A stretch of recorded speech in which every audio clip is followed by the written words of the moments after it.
Today, we will create a simple tabular report using MaxPrint v2 built-in tabular template. So let's get started. First, create a button and name it to MaxPrint v2.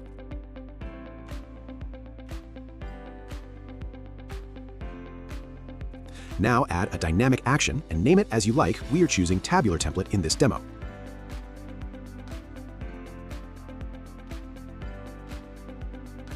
Now, in true condition of dynamic action, select your installed MaxPrint v2 plugin.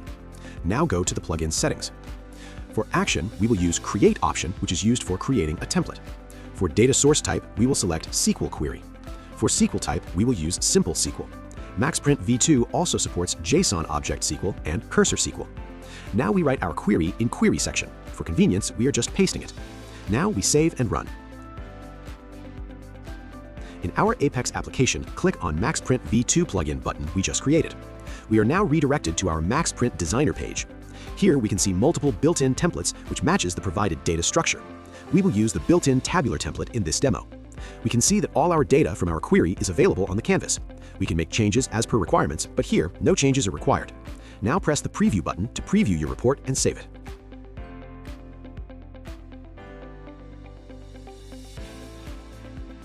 Copy the template ID from the Copy button, which is right beside the template name. Now go back to your application page in Oracle Apex. Select Run option from Actions in Settings. This is used for generating reports. Now we set the template ID we copied earlier for the template ID field and select Output type as PDF.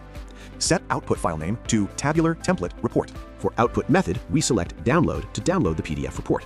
Now save and go to our Apex application and press the MaxPrint v2 plugin button to download the PDF report file.